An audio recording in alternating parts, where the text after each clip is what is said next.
তোমরা লাবলুর কাছেও গিয়েছিলে? আমাদের কাছে কোনো উপায় ছিল না আব্বু। আপু মরিয়া হয়ে গিয়েছিল।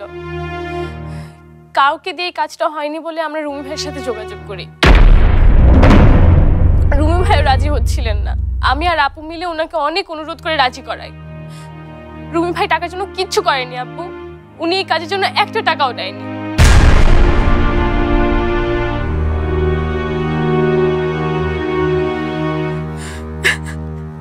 শান্ত, আমি কাল রুমির মায়ের সাথে কথা বলবো। মেঘের দোষ স্বীকার করে ওনার কাছে ক্ষমা চাইব। সেটাই ঠিক কাজ হবে আজগার। আমার সাথে হিরোগিরি বের করছি, তোমার হিরোগিরি। আরে বাবা, বললাম তো আমি আগে ঢাকায় যাই, একটা ব্যবস্থা করি, তারপর তুই যাস। এইসব কথা কোনো ফায়দা হইব না ভাই। আপনি আইসকা গেলে আমিও আইসকাই যাবো। কেউ ওকে একটু বুঝাতো, ও ঢাকায় গিয়ে কি করবে?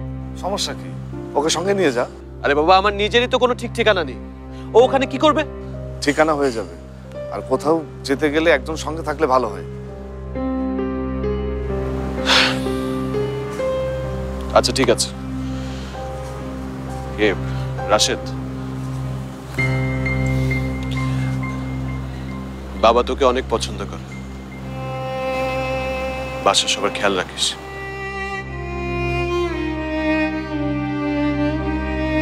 আসি।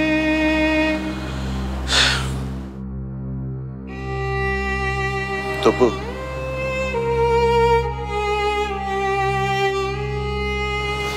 ভালো থাকিস, নিজের খেয়াল রাখিস। আসি। চল।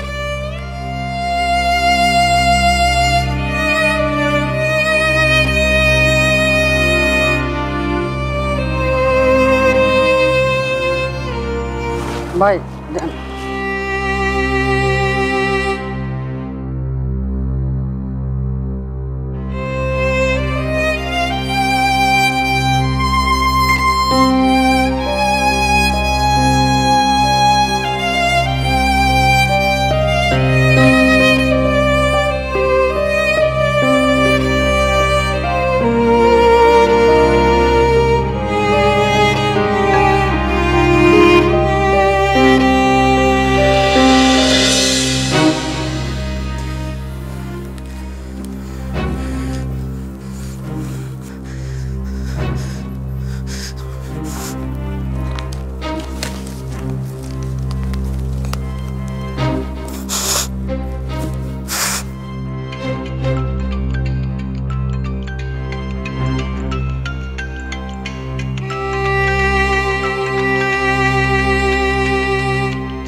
কি ভেবেছেন আপনি?